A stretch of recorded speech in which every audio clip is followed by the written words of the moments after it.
He rained down like... Well, well, well.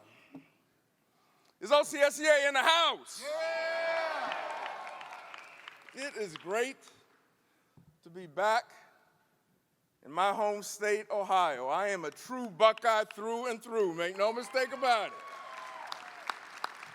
And I always do this when I'm speaking to any of our affiliates, OCSEA, Council 8, OCSEA here in this state. I've always got to give a shout out to my hometown, Cleveland. It's Cleveland in the house today. Yeah. All right. I understand you were at Huntington Park last night. You have a good time? Have a good time? Playing bingo and stuff. Is that what you were doing? Yes, sir. You didn't do any kickball, though. Is that right? I think it's, no, we didn't. No kickball. Y'all remember kickball? I do. When I was in elementary school, when I was going to, and some folks from Cleveland that are of my age would remember these schools. When I was going to O.W. Holmes and Louis Pasteur, you remember that from Cleveland? Elementary school, we would play kickball all the time. Fall on your face when you're trying to kick the ball sometimes. Get a little embarrassed.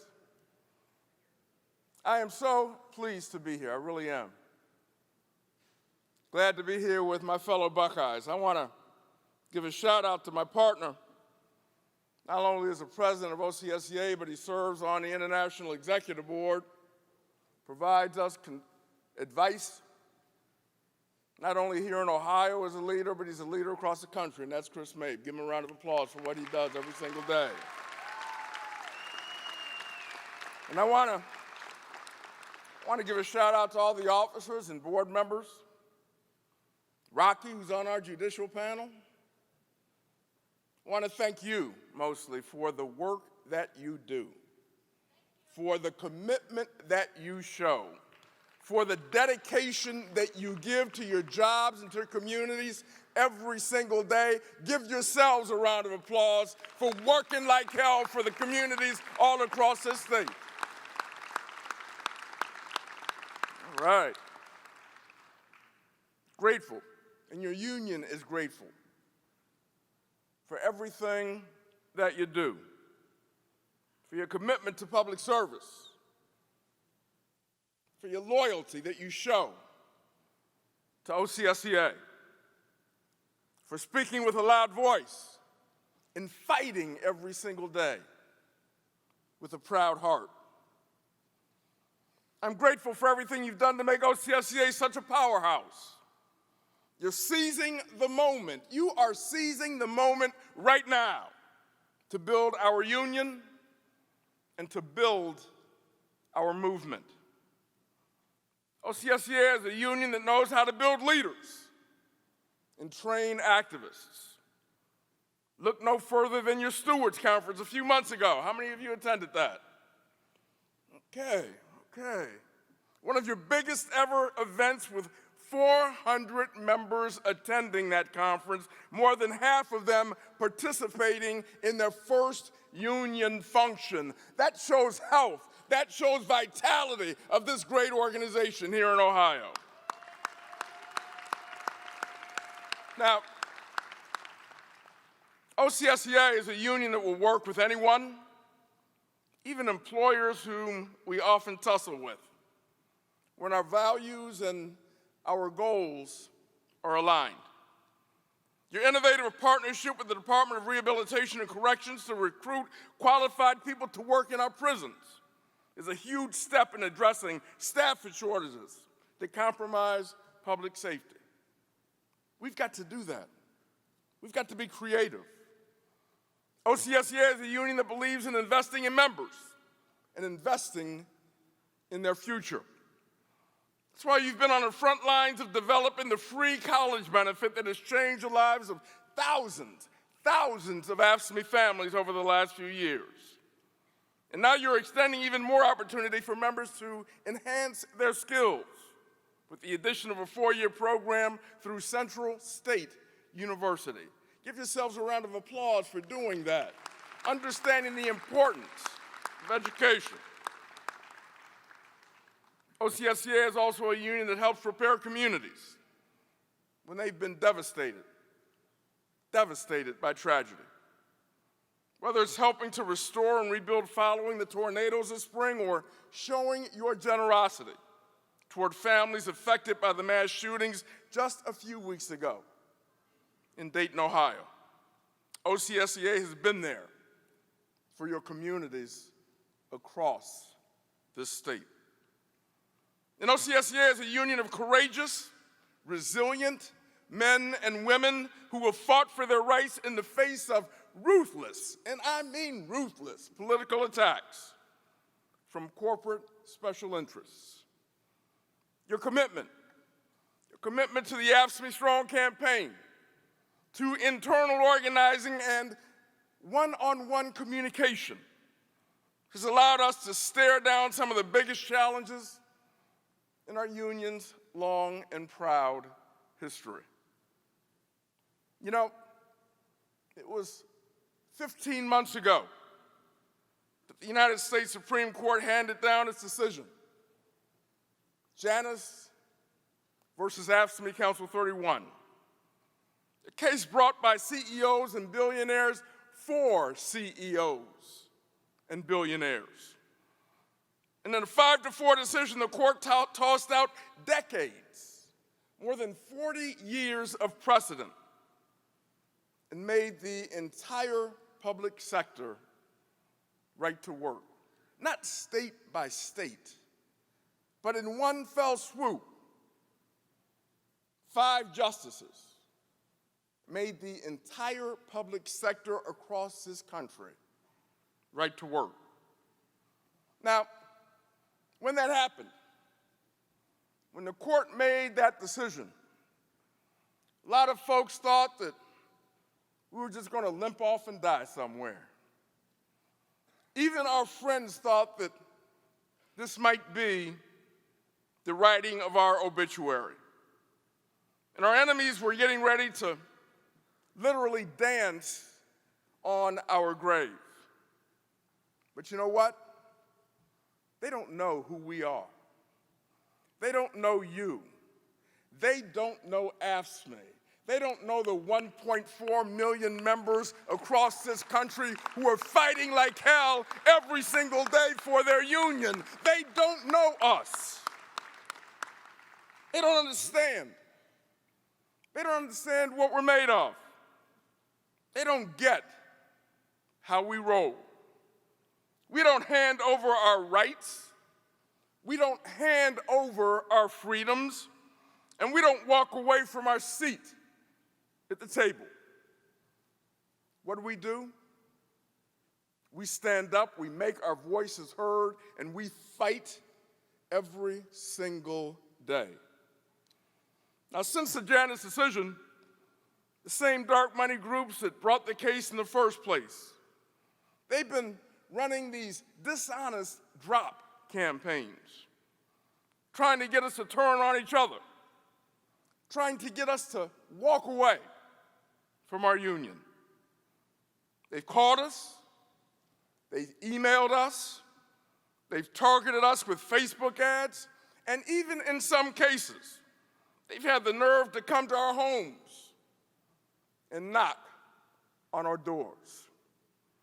Now, the groups that run these propaganda blitzes always have been generic and innocent-sounding names. They've got these names, and people say, well, that's not bad. They're okay folks. But they aren't. The Illinois Policy Institute, the Freedom Foundation, the Mackinac Center in the state of Michigan, and right here in Ohio, you've got the Buckeye Institute. Bad people, bad organizations. I think you're going to learn more about the Buckeye Institute and what they do in this state in a workshop during this convention. Well, let me tell you something, sisters and brothers. As you know, and I'm proud of it, I am a Buckeye. And this corporate front group doesn't speak for me. I'm a Buckeye, born and raised and educated in this great state, and they don't share my values. They don't share your values. You know, here in Ohio, across the country, we are not buying the bill of goods that they're trying to sell. Because of what we have done collectively, your national union, OCSEA, our affiliates in Ohio, our affiliates all across the country, because of the work we all did the last few years communicating one-on-one with our members and potential members alike, talking to them, listening to what they had to say, we inoculated our members against these attacks. By the time AFSCME members heard the lies from the other side, they had already heard the truth from within, from their coworkers and from their stewards, from the voices that they trust, the voices that they hear every single day. They heard the truth about solidarity. They heard the truth about our strength in numbers, the truth about why the union matters and how the union adds value. And in overwhelming numbers, we slammed the door in these right-wing scam artists' faces. Wouldn't let them even cross that path. And with courage and conviction, with pride and passion, we said, hell no. Through thick and thin, come hell or high water, I am sticking with my union. Yeah. Sticking with my union. Because we never quit, sisters and brothers. AFSCME never quits. Now, despite the millions and millions of dollars spent trying to wipe us out, we've actually surged forward.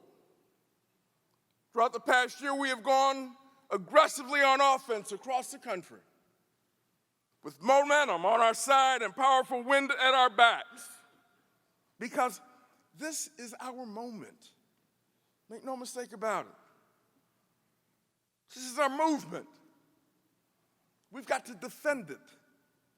We've got to fight for it every single day.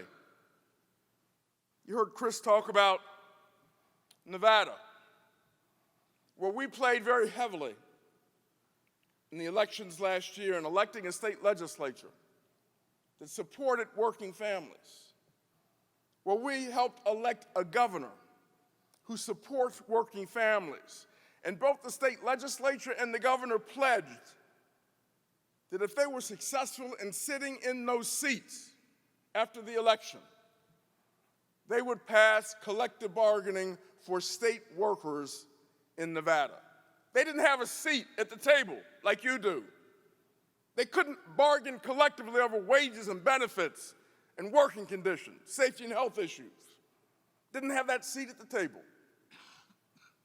Well, sisters and brothers, because of your help, and I want to call out a couple of folks who went to Nevada: Donald Davison, Josh Malott, Bill Rager, and Shelley King. They traveled from OCSEA to Nevada to help us organize workers across that state.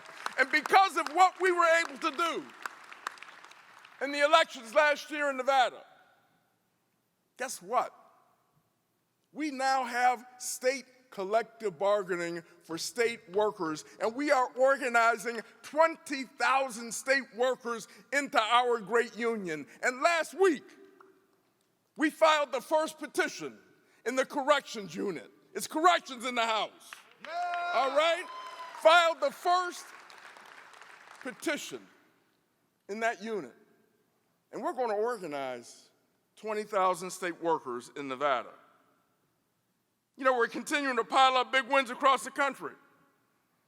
Out in California, emergency medical technicians and paramedics with AFSCME Local 4911. They used a strike vote to force their private sector employer back to the table. And they won.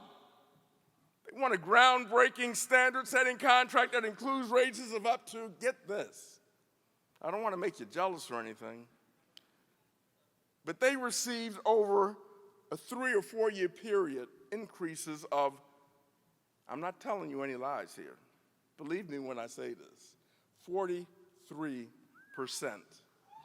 That is AFSCME, that's AFSCME in action. And not too far away,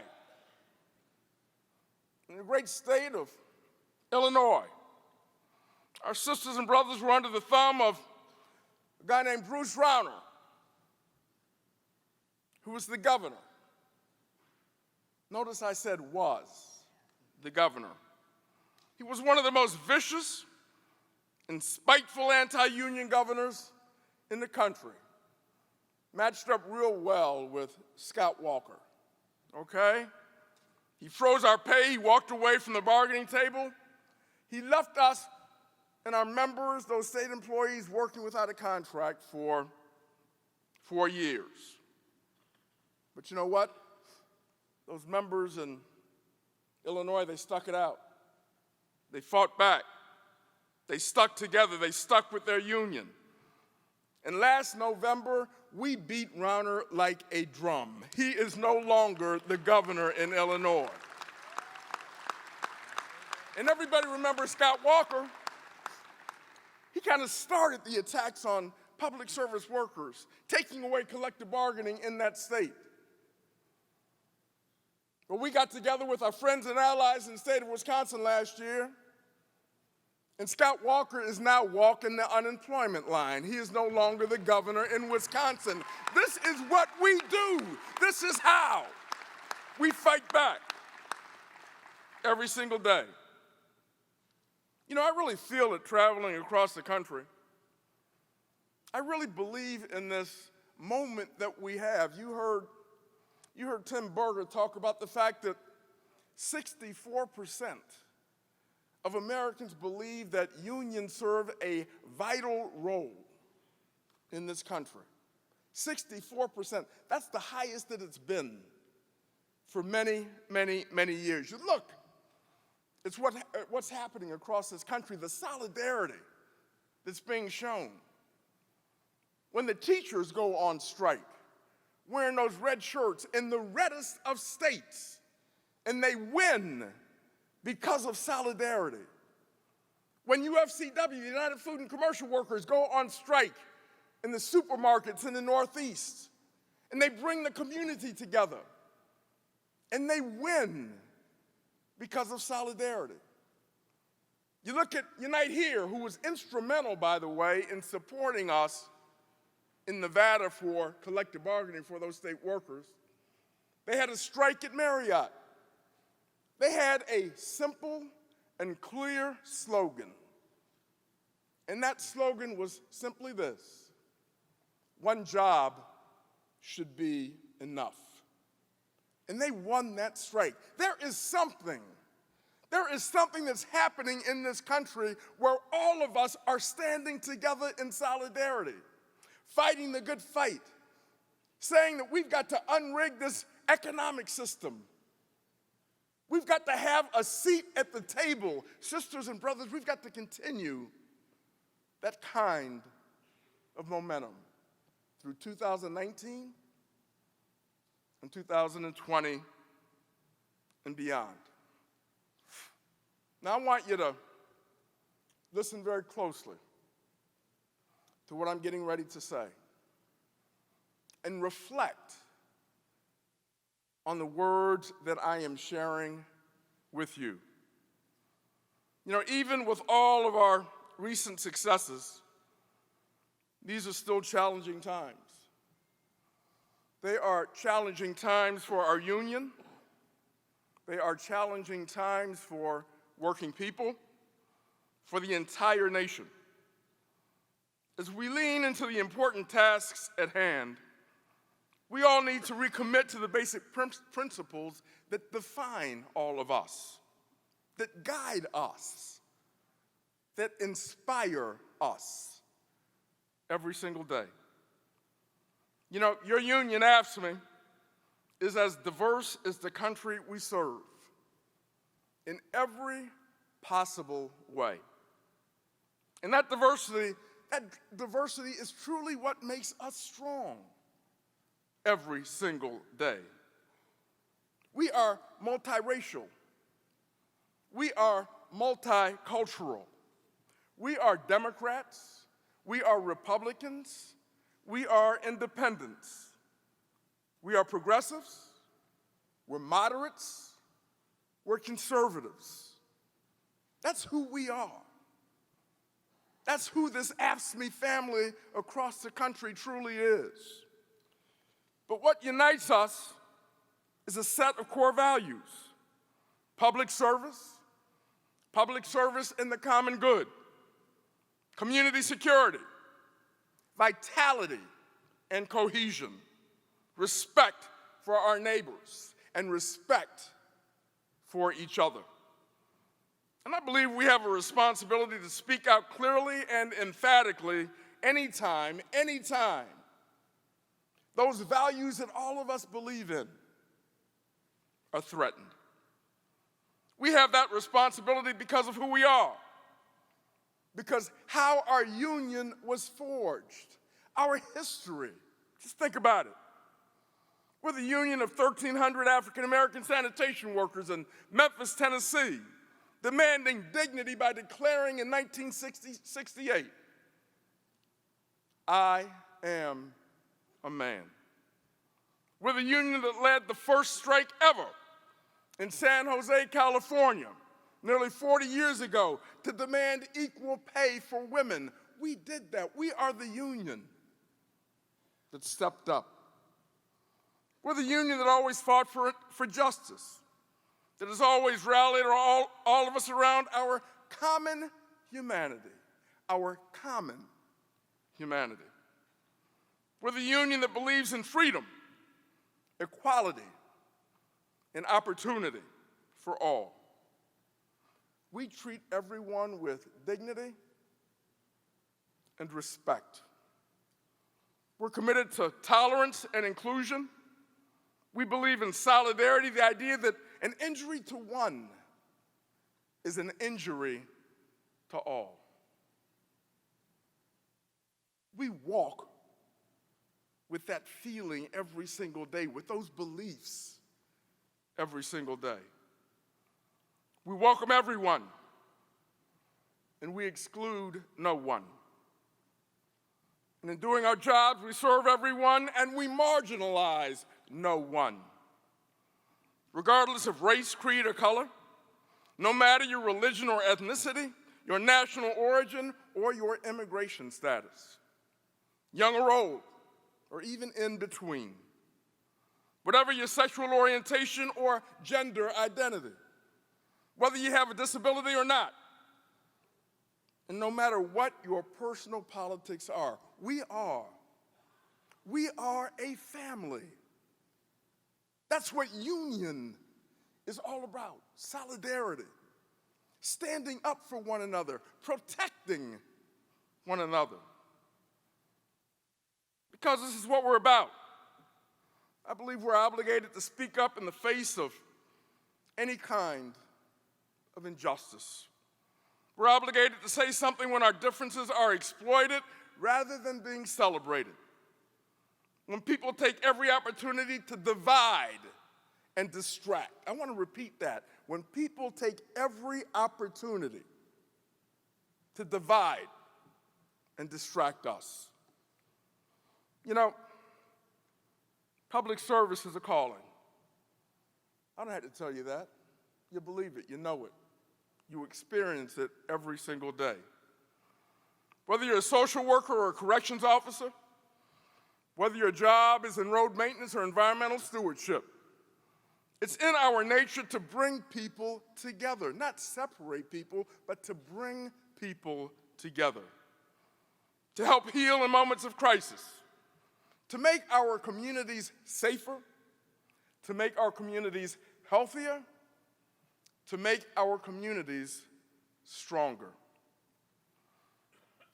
You know, if there's a car accident, the 911 dispatcher doesn't ask the person making the call about the color of their skin. We just get help there immediately. When a patient goes into code blue, nurses don't wait to find out their country of origin before saving their lives. That's who we are.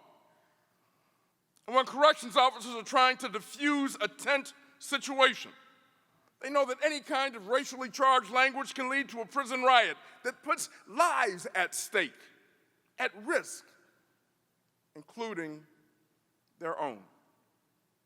You know, your jobs. Your jobs are already stressful and dangerous enough under the best of circumstances.